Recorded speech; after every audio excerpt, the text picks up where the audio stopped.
All right, guys. I told you that we were going to go over like the transcendence of grief. And that's what we're doing. So, one of the ways that is so beneficial for letting go of grief is actually enjoying what is in front of you right now. So we're going to start with what's in front of you right now, what you have, and we'll see how that segues into what, like those things that have, those people who have transitioned, right? Grief is one of the, I would say, hardest for all of us, especially for loved ones lost, because it's such a constant. It's like the one thing that, unless you're fully embodied into immortality, and those around you are too, like, you're going to transition, and so are they.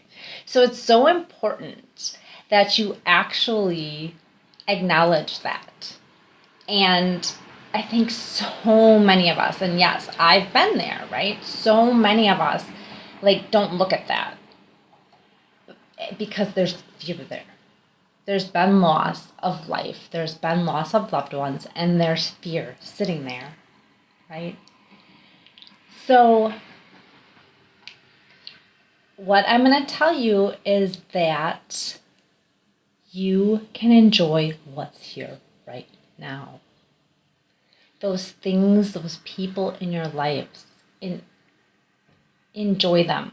They're not yours. They do not belong to you. They belong to Source, just like you. And that's all running through you. So you can just keep that in mind and keep coming back to enjoying that person and letting go of the attachment, right? Your children, your family, your friends, like those kids and your pets, like, you are here to steward them, to guide them. You are not here to own them. Nothing belongs to you. Give them back. And enjoy every moment you have with them.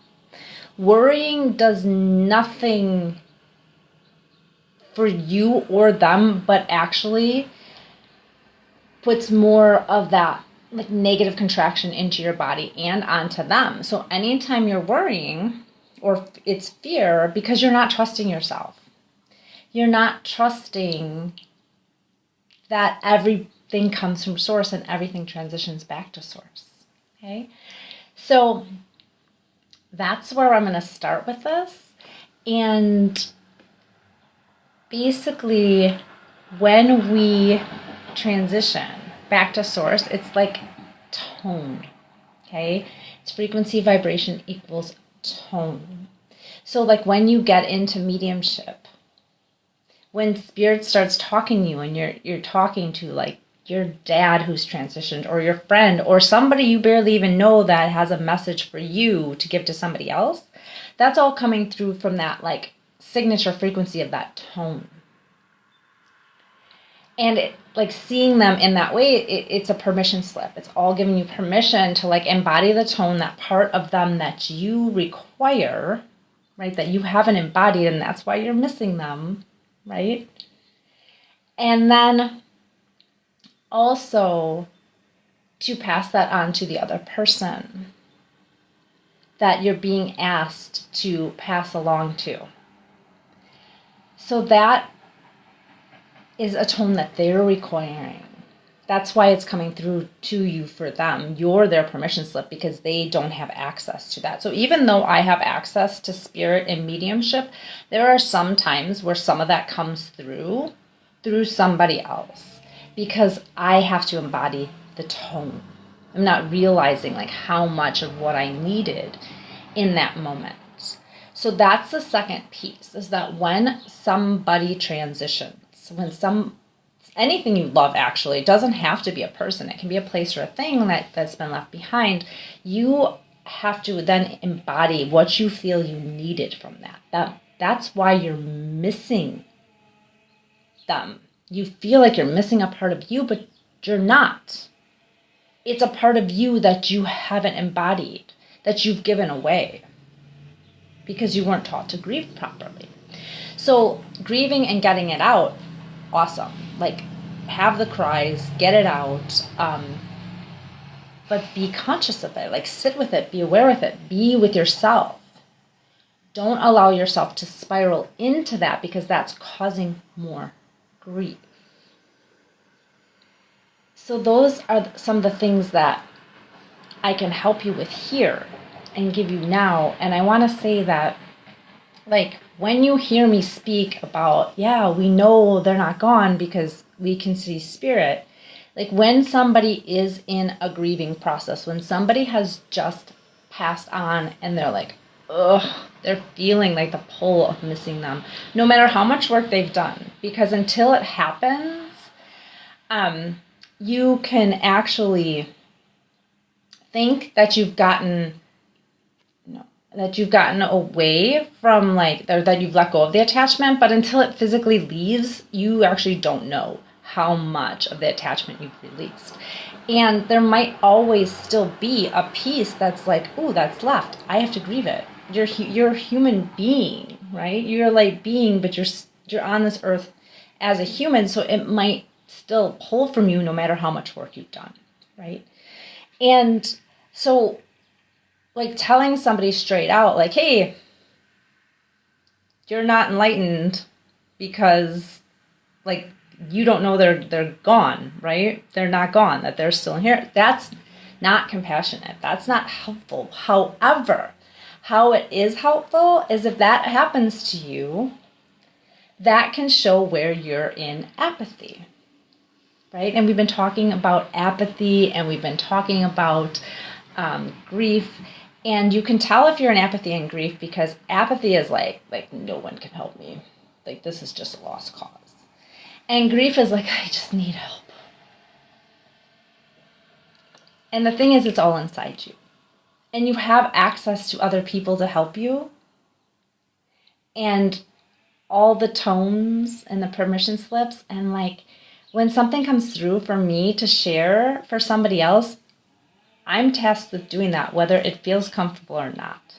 Whether I think they're going to believe me or not. And I just have to let it go. So if you have that where you are connected to spirit and you're being asked to give messages to people and you're not, this is where Source is going to stop doing that.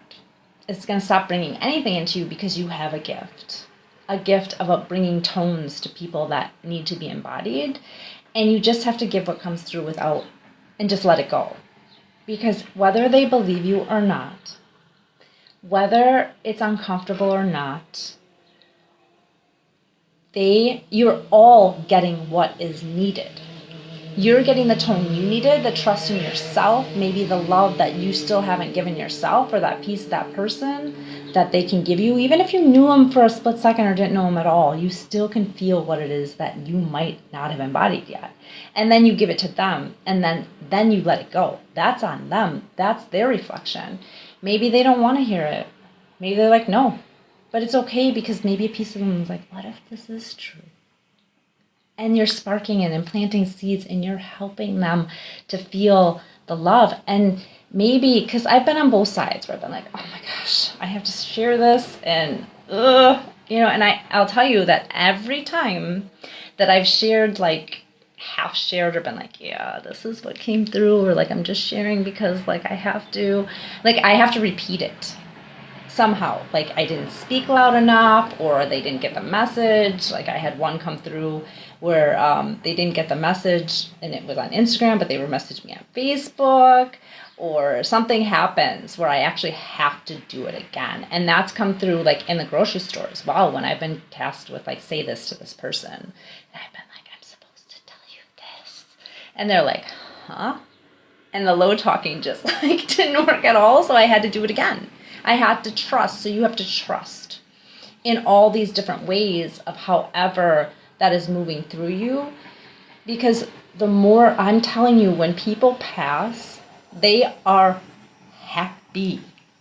They are so, so happy that it's just fun. Like, I've had just doing the dishes, people come and talk to me and they're like, I'm having so much fun, but I want you to tell this to this person, right? And they're so happy, and like that's what you want to embody. That's what I want to fully embody within me, and I want that for you. I want everything I want for me, all my heart's desires. I want them, yet I want to be happy without them if I never get them, and I want that for you too.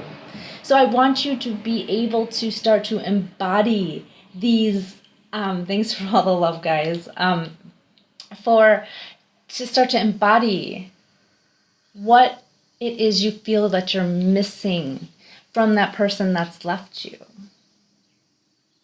What does it feel like you can't live without? Okay? And I'm telling you, this isn't coming from just reading this. This is something that I have actually experienced in life. From a young age, lots of loss of life. And the more I talk about it, the more I share, the more any of those residuals just actually start to move more and more and more.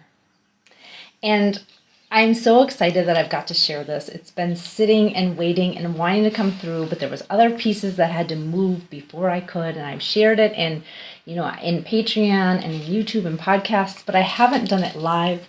So this has been so great. I'm so grateful that you guys have witnessed this and that I've gotten to put it out there. And I love you guys. I thank you for all the love and all the likes, and I will be back on again soon.